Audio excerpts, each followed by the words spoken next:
quite read the name. But either way, some early engagements possibly for Tempo here. Unlucky loot location came around with just some ammunition. You see a lot of these players, even while traveling, they're going to smack every single, any material source they can, because early game fights, Courage, 1 or 2 builds can make the difference between winning a 1v1 or not. And look, Slaying inside the house came up with a Chug Jug. He's got a blue AR already, and Tempo sitting on a gray tactical shotgun at this range is not going to be nearly effective. Shotguns, you got to be very up close. That's why he's using the build. Trying to get in. It gets a shot to the window. Are you kidding me? 80 damage. Leaves Slaying at 20. This Chug Jug could come in big if Tempo lets him get it off. You got Tempo lets him use it. But Tempo's got to push. Remember, he's only got 30. He's been tagged twice already, but this AR does 33 damage. So Tempo still has 34 health, meaning Slaying is to hit 2 bullets. While he's only got 20 HP, Tempo has a shotgun. The top right corner, you can see just how close these 2 players are. Third partying. Tempo got a shield off. Tempo got 2 shields. Is he max shields now? And he's popping a Chug Jug. Are these guys both about to have 200 HP? Full reset. Slaying only has 4 builds. Tempo's bandage, so Tempo's gonna be at 175 if Slaying lets him get the entirety of the bandages off, which he's going to. Slaying's at 200. Do you think Tempo heard that? I can't tell if Tempo heard that. The trap placement. Hopefully Tempo heard that and does not push through the window. He's only got 8 bullets. Forget everything else, he's only got 8 bullets. He's got to hope against his limb right here. He's out of ammo. He's out of ammo. He's dancing around. He's got at least a great pistol. That's his last line of defense. He's got to push. And Tempo gets the elimination. And you see, no. Can't believe it. Somehow in the 2 rooms these guys loot, they each get max shields and a Chug Jug. Here's Nick Merckx early on, facing off against Ryan Rex. The dual pistols. Okay, Nick, earning an early limb. One of the first of the game. At that point, there were only 97, so that was 98th place. 84 left right now, though. 2 minutes and 14 seconds until the circle moves. This is kind of a centralized northeast main circle, which means a lot of players, regardless of where they dropped, maybe only flush factory at this point, or even lucky landing potentially because of the path these players are going to have to take. Should be concerned. Everybody else can kind of take their time and build up some materials as they move. And Nick is totally fine inside Tilted. He's going to go through here.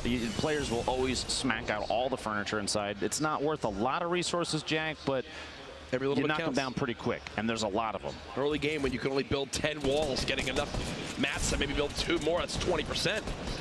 You can wind up earning yourself. Oh, big fall there from Jumpman. Sakairos now has the high ground. He actually falls, trying to hit a shotgun shot, doesn't connect yet, and he's out of materials. Jumpman trying to get the little peek over the top there. You saw him jump to try and take a shot. Backing out, hiding in his own box. He does have 5 bandages, maybe an opportunity to heal up, but Sakairos he has to apply pressure, which he is. And Sakairos goes down to Jumpman, very accurate. You saw multiple crits in there and the shield disappearing. Sakairos only 28 HP. He had 28 health. He didn't take a single point of damage. That's one that you want back. If you're Sakairos now, Kayun, 1 player above, 1 player nearby. It seems like everyone that landed risky is now getting in their fights. This big shield could make all the difference. There you go, wants a third party this engagement. Shotgun shots coming on in, can only build 2 walls. That's Joda just above. That was a perfect spray, knocks him all the way down. Brilliantly done by Kayun. Kayun earns that elimination. Knowing the exact location where your opponents stopped up top, maybe potentially built based on the walls that were still being built mid-engagement, he says, you must be behind this rim. Here's Cryo at Junk Junction. Big shot takes Stratify out. Point blank tack hits like a bus, and the rate of fire is high enough that you can unload rounds, unload shotgun shells, and deal a lot of damage very quickly. So it's kind of known by a lot of people. Chap likes to go to Wailing Woods, and he's already got 700 wood. He's pushed towards Risky. He's got 1 limb to this point. Looking to pick up a second quickly underneath him. Yep.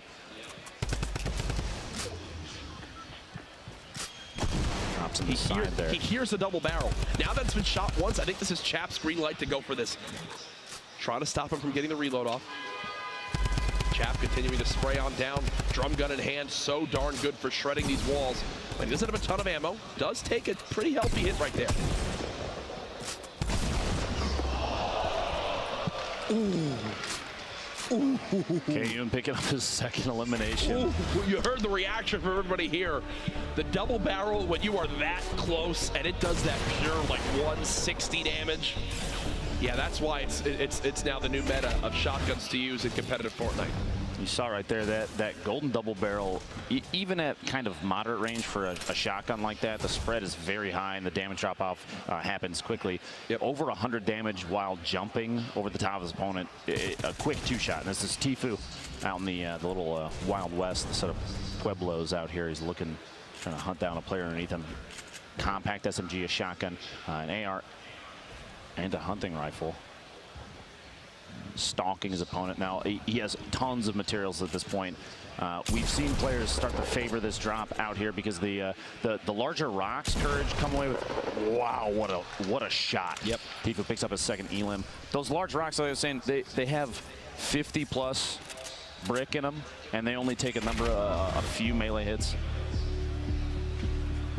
Here's Blind from Cloud9, one elim to this point. Again, you see immediately how these players just begin to break down structures when they realize they have so little materials. Whoa. All back up with Nick Merckx looking for anything. You get a 9 and a 20 off there. The 50 damage just pushes up on Lavish and gets him to the bottom of the staircase there. Nick's got 3. Nick's got 3 elims. That's a point for Nick Merckx, putting him on the board as well. And it looks like he wants to go for more. He's not done yet. Airco, a player we've seen a number of times in the past. It looks like Nick Merckx might be getting third-party. Multiple players here in Tilted as he's trying to back out of this engagement and saying the position I'm in right now, he's getting shot from above. It's not good enough to go for an engagement that somebody already has the top down on him. You see in the feed, Tyler's getting double flower out.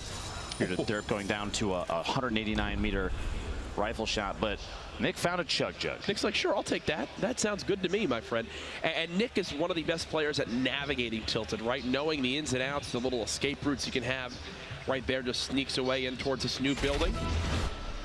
Uses that chug jug to get to max HP. This is Crunch, who we highlighted a little bit back in game 1 with his quick edits and his fast building. And right there, shows off the edit power, gets that elim.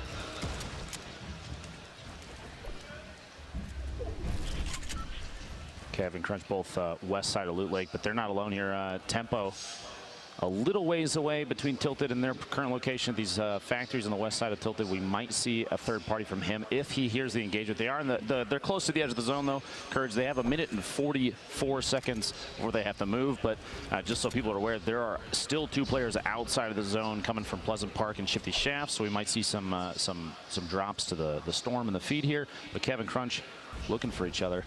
Meanwhile, C9 Blind, Salty Springs locks himself in. He's listening, and the turbo build's going to protect the wall. He just has to hold down left mouse click while his opponent's trying to smack it out. He still owns it, so he can edit his way out, and he's gonna use that to his advantage. A lot of the structure, I believe, is still his, so he can edit these. But his opponent, like we've seen a number of times, they're gonna smack him out. They're gonna use a pickaxe to replace it, so they take control of the wall. They decide when the hole is open. Should be a cleanup. You think 162. 162. Okay, well, now that he knows that this player's got under 40 HP, he just wants this, and that's what you talk about with him owning a lot of these walls. He can edit through. Here's another engagement. Can he clean up the elim? There it is. That was NRG Kasid who gets cut down. Blind's got to feel good about that, especially after last round. I love seeing these players improve on their own gameplay, but Double Flowers stuck inside the house, already super low HP, walks in on Flowers, trying to use turbo build to keep his opponent out, but it wasn't fast enough, and he had already been through the wall location, gets a shot off, a very easy elimination just because of the low HP of Flower already. You'll see, whenever anyone's in this scenario, they never sit still. Even right now, Pupper, yeah, he'd love to just sit still and kind of take his hands off the keyboard, but you never know if there's a sniper aiming in at you. Always strafing, always making sure he's not an easy target. We'll take a couple pop shots, and you hear that? You literally hear that? The reason he's whoever just shot that sniper, thank you for making my point. Giving credibility to Courage just by a single sniper shot. When you're playing in these games, even at home, in any match, you always have to think with the mindset that there's a sniper watching me. Even if there's not, always think that there could be. Because again, those third-party opportunities, someone's hunting, someone's watching at all times. Colton, the winner from our first heat, goes down to Jumpman's tack shotgun. My apologies, double barrel up close there, and Jumpman's going to top off. Very edge of retail, very edge of the safe zone. Yeah, 3 eliminations. That's a point. He doesn't have to move very far. 47th Architect. You think he's in a great spot here, but he is quite low on AR ammo. And the zone's moving. Yep. He has to decide whether it's time to engage, which it looks like his opponent says it is, and Frankie gets the elim. His 47th trying to move out. That's actually Frankie's 3rd elimination. That's a single point for him, which already puts him in a fantastic spot. His loadout is actually exceptional right now, too. 2 full shields. He had a bolt action. But he had he's a got Tommy so gun, little HP in the zone. That's the thing. He's got to move. He still has a minute. The zone still has a minute to push. So he's got to run so far. There's people nearby. Nick's got someone just above. I think he'll break down wheels here any second. This could be another elimination for Nick Merckx, which would put him at 4. And he still has a campfire to use, so even though he's in the zone, he's still in an okay position. Trying to match the building, and wheels are on the same level now. Nick trying to swap to that shotgun. There's the elimination. Shot on wheels. Nick Merckx hasn't been stopped yet, folks. He's got a med kit too. He's in a great spot to keep on moving with the zone. He's actually, looking at the map, he's relatively far out. He has quite a ways to go. He's still all the way across Dusty. Hopefully there's more than one med kit there, or maybe he has a launch pad, because otherwise he's in a tough spot. Yeah, he most certainly is. Pupper. Now remember, when this zone closes, it's going to start hitting even harder. Is this the second? Is this the second? Yeah.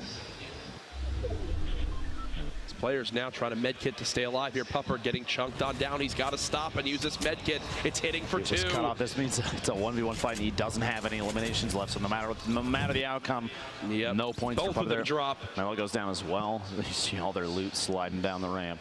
The Storm is quite good at getting eliminations, and you see it there over towards Hysteria. Just took down Yo-Yo. Keep it up. That's his first elimination of the game. Now, this is actually Hysteria's 3rd time through the qualifiers. He played through all the heats before this and has done very well in those, but each qualifier he's gotten very close. I remember overhearing he got to 11th place multiple matches, I believe, yesterday, which is just one spot short of getting even just a single point, which could have put him in on Monday. This is where the little huts begin to get built. The 1x1s, the little bases to hide on in. Over to Cristo. Above Lonely Lodge. Won't be safe for this next zone, but he's playing like this because he's got WBG Ranger just below him. Ranger tries to spray on down. The trap comes in. There's 150, and oh no, Cristo. A little bit of a panic there. It looked like, I don't know if you noticed, was he attempting the rift to go his way out of there just in the last second of the trap damage? Possibly, as now Kayun thinks he's got a free elim opportunity in a 3rd party. What he doesn't know is that that player below took 0 damage, so they're both around the same amount of HP. And as a player, Lupo, you can sometimes use that to your advantage. Play mind games to your opponent. Oh, he thinks I'm weak because I've gotten this engagement. Meanwhile, he's still more than ready to fight again. Remember, too, if that trap is still in there, an opportunity for a lot of damage. A lot of AR ammo being used. Keep an eye on the amount that Kayun has. Just about one and a half clips left. I believe if Ranger makes it to Monday, that's the 4th player for WBG that would make it through, which is incredible. It's an excellent roster. Nick Merckx in the feed takes C9 Blind out. Jeez, Nick Merckx is a man on a mission. 5 elims, that's 2 points already. That might lock Merckx in for Monday. Oh yeah, no, Nick's in a brilliant position because he had elims last game too. Here's Fade in a little build battle around one of these houses. Stops Joshua right there. Once he gets the high ground, he just goes for the quick shotgun shot. That heavy, so darn good when you get the headshot crit. And this is from Ranger's perspective. Drops him down, places the trap, edits the wall above him, swaps to the shotgun. It happens so quick, but every single one of those actions was calculated. A much deserved limb right there. Is he gonna go for this? Is he going to go for this? Oh, gets almost one of the most aggressive launch pads we've seen so far. He's trying to get the drop in on him up top. The reason he went for it, or potentially went for it, is because the opponent at the top of the tower got 6. He was already in an engagement, so he kind of had the drop on him. But there's 3 players in this box. Triz is nearby, 2 across the street. Nick Merckx, like you said, was 6 eliminations. Leading this game. What an absolute beast. This Blind in 2nd and the limbs is already out. this one. Nick trying to break through these walls. He has made, he's made it up through. The spray with the drum gun, is it enough? No! Just short of the 7th elimination. That would have been 3 points there. I'm surprised he didn't swap to the heavy shotgun. I think he was hoping that maybe the drum gun spray would have been enough, but if he's got the heavy shotgun right there, I think Freak's dead 10 times over. Eventually, or even to a trap play in that situation. They were in the same box. If he owned a wall, there were a lot of options. JP2 from Luminosity Gaming. We've seen him play with Cypher, I believe, before. Chris from C9 and 5. Minigun, Freak, panic building. The minigun shreds if you land some of those hip fires. Now we saw yesterday though the minigun kind of biting back a little bit against players that decided to use it. Multiple engagements in a row, Courage, where minigun just didn't work out. Look at Chris in the right hands. Powerful. Wants this fight so badly. The one thing Freak can do, maybe use this heavy shotgun. And Chris gets the elim. Geomach still alive. If you've never met Geomach in real life, I'm pretty sure he's 8 foot tall. That's real. We'll have to stat check that one, Courage. The push from the east side. You have 17 seconds, 28 players left, and after this circle closes is when things start to get chaotic with circle moves. The Kriz we just saw on the feed a second ago, that elimination that we were watching, he's at 2. One more versus who he's against right now. That'll give him 3. That's a point. This drum gun push, we've seen it a ton of times and paid off, but watch the trap. Horrify almost gets it off. And Kriz falls down below, just barely dodging. You heard it go off right there, the reset. So it attempted to do damage. He dodged his way out. He would have survived. He had over 150 HP, but man, those last-ditch efforts, they pay off in just the right situations. Fast as Crispy trying to push his way up. He's going to chase us down. Look for maybe his own little hut to build into. Doesn't have a lot of materials. Going right at it. Yeah, he wants to go for this. I think it's more of a desperation play. Boxing himself literally next door, trying to. He's going to take ownership of some of these, or potentially even knock him down. We'll see here in a sec. He's decided to layer himself up. He knows that Tyler's above him, is getting shot from a third party, and there's a number of players around him. So he says, "I'm not going to expose myself too much right now. You guys fight it out. I'll wait to see if I can pop out." He only has very little materials left. But Tifu in the feed, you saw there, just got an elimination on Rex. The fight here, Crispy deciding it might be time to make a move. Relocating, trying to build up all these layers, as many as he can. He's going to push up. He's out of materials, though. 7 wood, 7 brick. Oh, no. And an interesting edit. The corners there kind of create that little diagonal bridge with the walls, but it's enough that you can sneak down the edge. A little frantic, not going to lie. Shivsy goes down, Resume goes down, and Emat also goes down. So now there's 22 players getting close towards that top 10 threshold. Crispy's right here to kind of keep quiet. You see in the top right, there's 4 or 5 players in the area around them, all kind of building and layering on top of each other just to try and stay safe as the circle is going to get ready to move here. Just listen to how much is going on around him. And he's got no materials. He can't do anything. It's Kayun's 3rd elimination. Go ahead and swap to replay this. Quick little edit on the window. Peekaboo. Takes JP2 out. Tempo, I'm assuming, just eliminated Young Prism. You see that on the feed. Perfect. That's 2 eliminations. Look at his reaction. Like, oh, gosh. He's got max wood, 200 brick. He's in a decent position because right now, you see that this mountain that's next to him, that's natural cover that he can use. He can push up the left side of the map once the circle starts to move. Tifu over here, 3 eliminations, that's 1 point. So he's in a better position than it was even last game. I'm going to say right now, for the big names that we've seen participate, this has been some of the best performances so far, right? Oh, yeah. Where, like, Nick Merckx, Chap, Tifu, all putting out a good show. Tifu, Nick Merckx, already, Tempo, already with points on the board. Sitting in great positions to qualify for tomorrow. Again, I have to stress it, folks. We've had qualifiers all this week. It's to earn positions for tomorrow's $1.5 million grand final. It's a holiday. Tune on in. Tell everyone to be there. If you're live in the venue, you will want to be here to secure a spot here early on tomorrow. Do not miss this live in person. This crowd's going to get nuts. And Tifu doing something you said even before. This is a pretty common tactic. He's very good at waiting, pacing his timing. He's going to try and drop the structure that his opponent was using to push in, but it wasn't enough. Multiple layers on that from these top-tier builders, so they can. He still even got in Tifu, who's under his opponent's underneath him now. He's got to wait. The rock's coming in. A time bounce pad to fly away, try and get out, and this is what we were seeing earlier. Crispy's down at the bottom of that catacomb of structure. Kriz getting the elimination in the feed there on Nikiski, I believe is the name. This is Tfue and Tenpo. Right on top of each other, literally Teammates. a box away.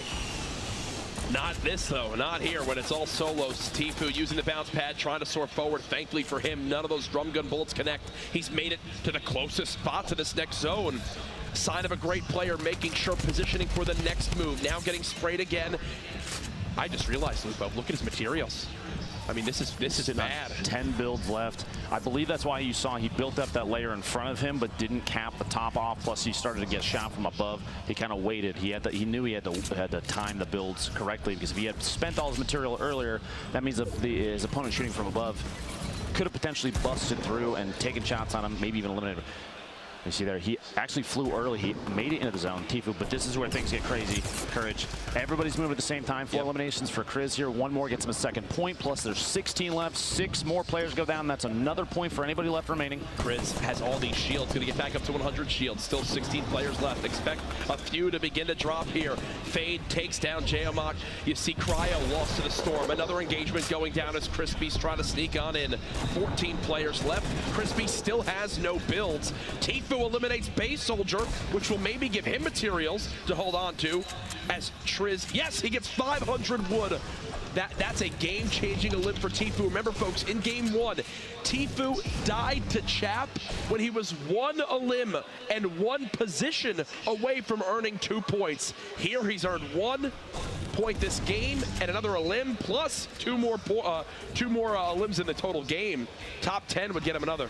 And we were watching Crispy a second ago, who was sitting on 7 and 7 for his wood and brick, and you saw he made his way in underneath. He's in the bottom, and he hid next to a tree, but opted not to knock it down because the tree, the setup inside that little catacomb, the builds that were around it, he's totally covered. He can hide in the bottom of the tree, and players that are sneaking by, he might get the drop on him. He might have an opportunity for another elimination, rather than knocking the tree down and coming out with maybe 30 wood. There's 3 builds that it will get knocked down so fast, it might not matter.